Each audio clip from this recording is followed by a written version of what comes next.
Here we go. I didn't recall there had been an owner in between. Good afternoon and welcome to the January meeting of the Murfreesboro Historic Zoning Commission. I call this meeting to order. We do have a quorum, so we'll begin our work today. I do understand that the minutes from our last meeting are not yet available, so we'll dispense with that and move on into the new business. If you'd like to go over, please, Diana, the first topic. Sure. We have an application here from Fletcher Holland, who is the representative for Greg and Anna Stewart from 933 East Main Street. They are asking to expand and remodel an existing kitchen. You can see from the photos that were with this application that all the materials will match to the best that they can. The height will match. There's no work to the front elevation of this home whatsoever. You've got a picture up here of the home that we are discussing. All the work will take place in the rear. And he is here to answer any questions if you have any. And I believe there's a member of the community who also has an interest in speaking. If you'd like to come to the podium and state your name and your address, please. My name is Fletcher Holland, and I live in 2212 Shannon Drive, but contractor representing the Stewarts of 933 East Main.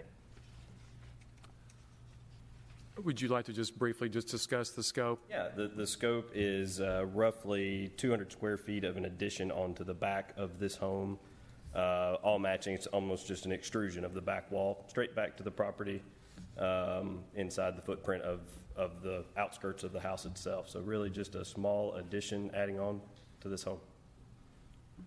What questions does the commission have of this gentleman? I had a question about the exterior. I noticed it states that you're going to use brick as close of a match as possible to the existing. My question is that a desire of the homeowners to try to match it? That's right. The home is nearly 70 years old. That brick that is on the house currently will be salvaged and used, but there's not enough for the addition. So we will find the closest match. We're working with Allie Cassidy right now to find that match so that it is ideal. The intent is to use the salvage brick on the face that is extending and then the new brick on the new face so that you have a clean break at the corners to make that look correct.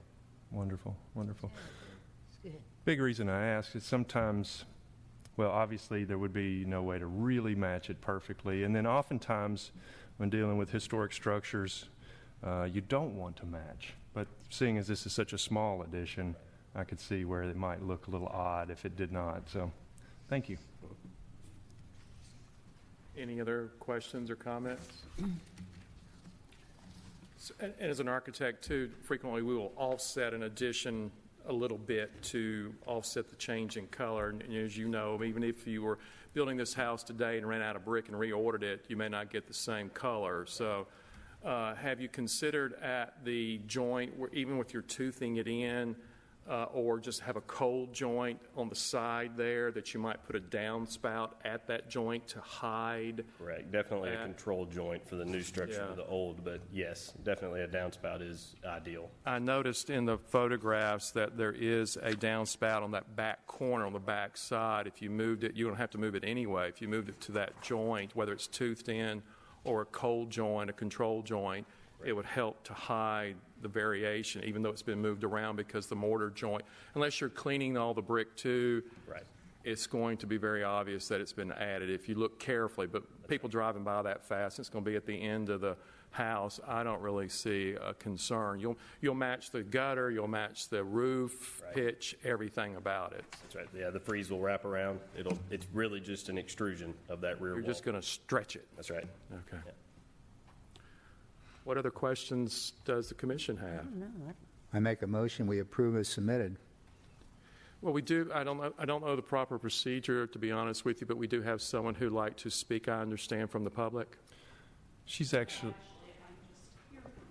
You're just here to listen. Oh, okay. Forgive me, David. I apologize. If you would repeat your motion, please. I make a motion that we approve as submitted. Do we have a second? A second. Is there any further discussion? I had one last question, please. Sure. The ironwork on top of this original sunroom area, that I assume you're going to try to match and extend as well. That's right. It'll extend that footage as well. Okay, okay. That's all, thank you. Any further questions? If not, the chair would welcome a vote. All those in favor, please say aye. Aye. Aye. Aye. Any opposed? The motion carries. Thank you very much. Diana, I think it is now your It's my turn. show. All right, great. Well, first, let me tell you all, this is a very short presentation. My purpose here is to give you just some brief information about what the CCO is and what we're trying to do. So you're informed. The Historic District does sit right in the middle of this. You may have people ask you about it, and I'm sure you have your own curiosity as you'll hear it talked about more as we move forward with this project. So I will dive right in. The purpose of the CCO, first, is to expand the CCO to include the Historic Bottoms and the Northern Highland Corridor and an adjacent area that the Planning Department identified. It creates a nice square to focus on. What we want to do is implement zoning then. Go ahead. Could I just ask the public out there who doesn't know what CCO means? Could Sure. City Core Overlay Expansion. It is an overlay zoning district. So it's not new zoning, it's an overlay similar to an airport overlay. So we had zoning that we want to recommend that it's consistent with those Historic Bottoms and North Highland studies. We're trying to pull that in. This will promote compatibility and cohesiveness throughout the downtown area. And we also want to use this to identify areas or uses that aren't compatible in the downtown area. So key goals and objectives that came out of those two specific plans that came from the Historic Bottoms and the other study: economic growth and development, a clear pattern to establish future land use, a strong plan to preserve community character, and planning for good transportation and environmental infrastructure needs. So what's relevant about that to the Historic Zoning Commission? More development in the downtown area will likely bring more applications to this commission, so heads up on that. Increased applications may result in more applicants asking for you to deviate from what is existing currently.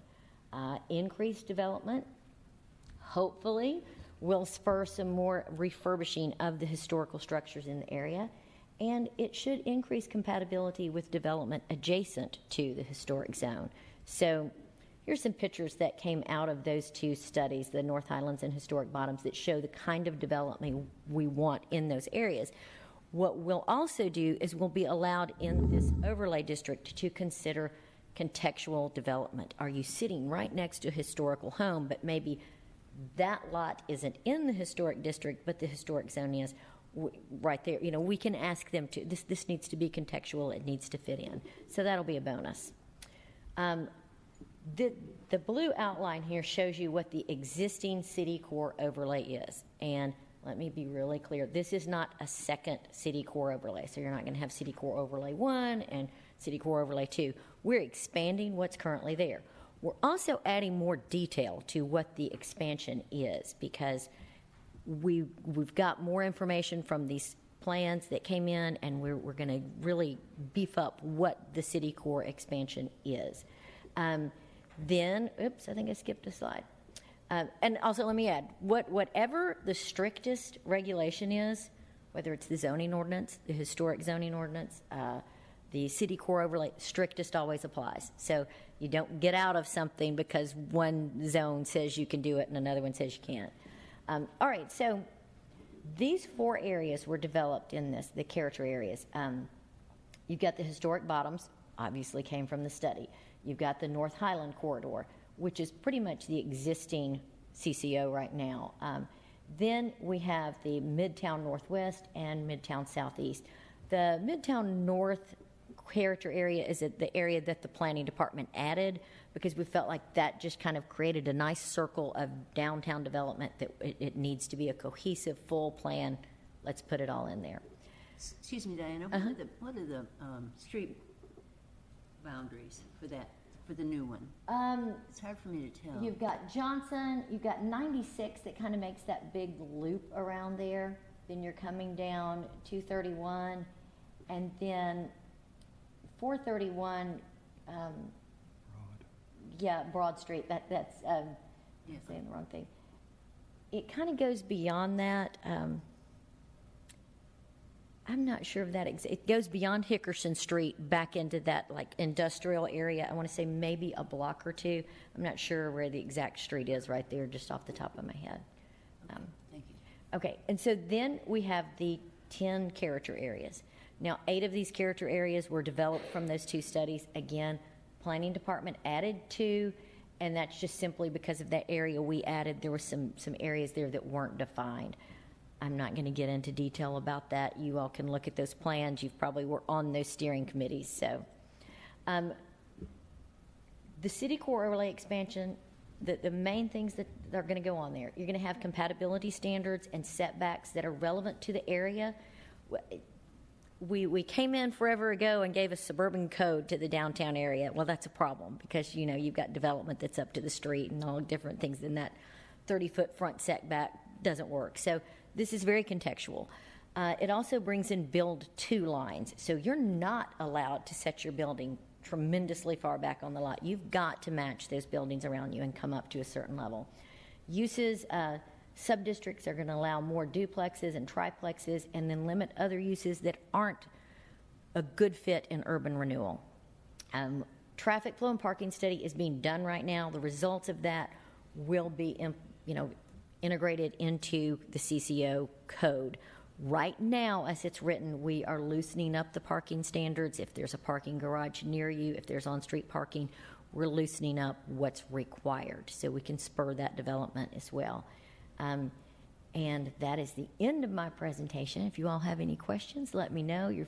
Feel free to reach out to me at my office anytime if you'd like to come by and discuss it. Can you go back to the boundary map? I can. Right, that one. So it appears that where the historic zone is involved here is along East Main and just north of it to Lytle. Right. This little section here. So the vast majority of this CCO is not in the historic zone. Because the historic zone starts at Academy and goes east. Right. Yeah, most of it is not. It's just right at it.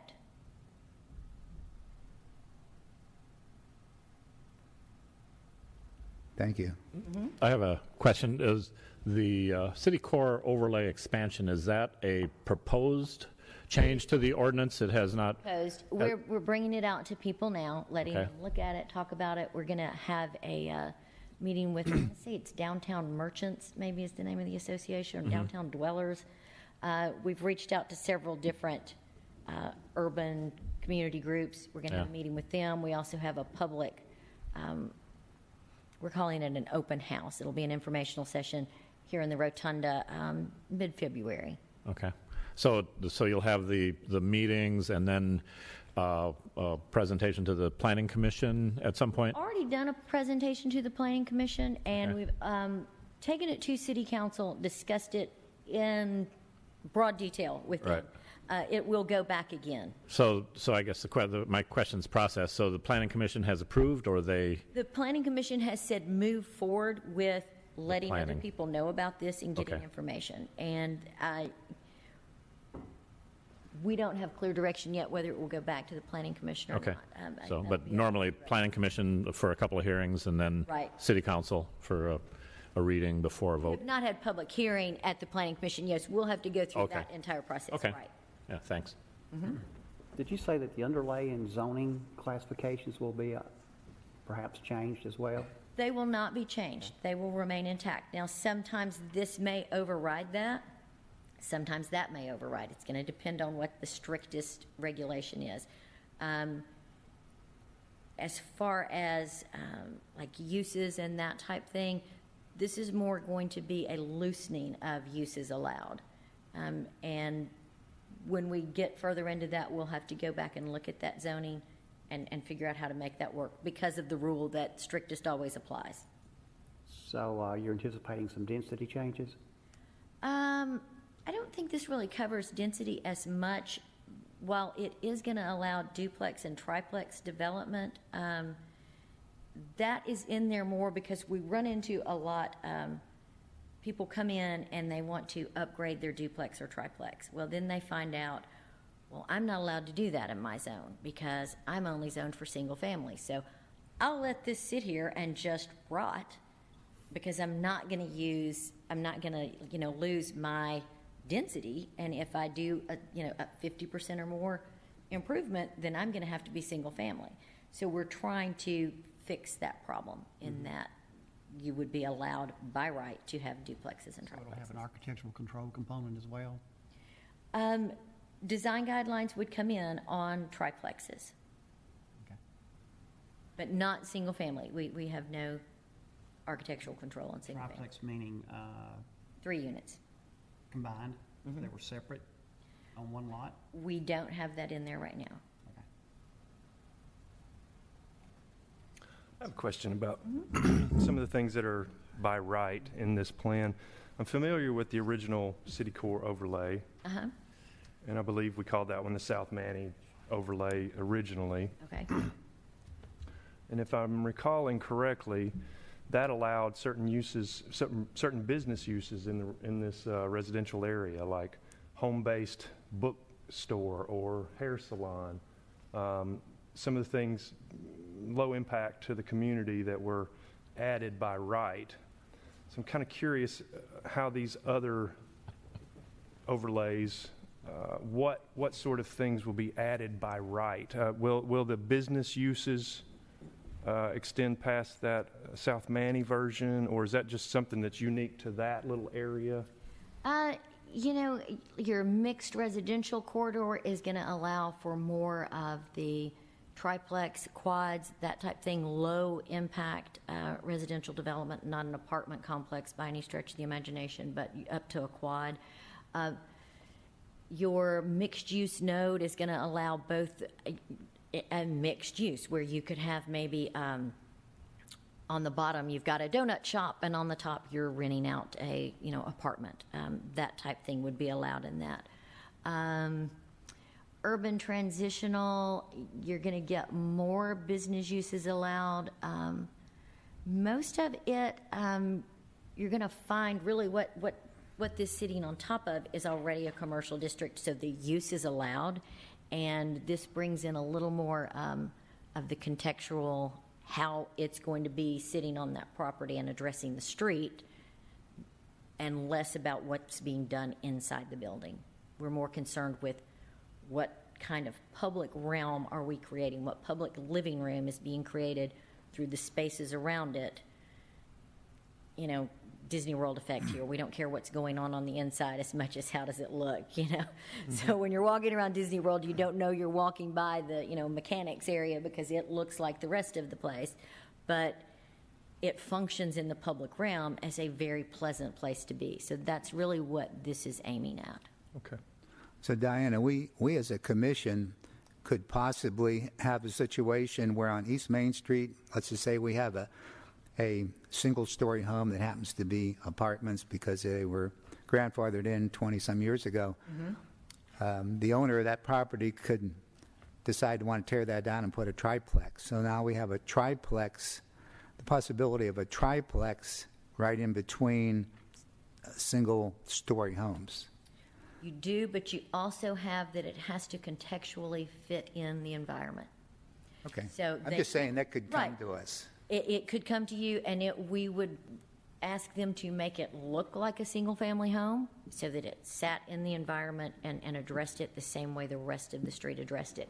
And that's why you have 10 expansion areas. So you have these 10 really sub-development areas so that we could break that down very specifically and try and make sure we identified that when this property develops under this, it really is going to be under this kind of use and look this way and fit in. And that's where our guidelines of massing and height restrictions and all that would be the more restrictive that could affect that positively to where they can't build some behemoth there, which has got to be close to what's on either side of it, front or back. So, Yeah, I just know Nashville right now oh Lord, is being overwhelmed, especially the people that have lived there for decades. And you have these little single-story properties and these triplexes what do they call them? Tall skinnies. Tall The tall skinnies. skinnies. Everybody's talking about the tall skinnies. Yeah. We definitely are not trying to create the tall skinnies with this. Have these development patterns been applied to the map? They have, and I did not include that in the presentation, but I can send it out to you if you want to look at it. And I'll just send that to everybody. Please. I applaud that the city is making the concentrated effort to improve what is possible through the planning process to eliminate unbridled development without any control. I think it's a great idea to always have things in effect that can be changed over time as you see little loopholes and gotchas. But I think having this in effect is a very good step forward. We hope so. I agree. Thank you.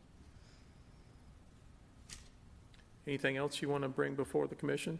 That is it. I do believe we will have another application next month. Okay. Haven't gotten it yet, but we'll see. I have been told that, so we might see each other again. We're being really active. Yeah. If there's no additional business, the chair would welcome a motion to adjourn. Motion to adjourn? Is there a second? A second. Oh, all those in favor, please say aye. Aye. Aye. We are adjourned. Thank you very much.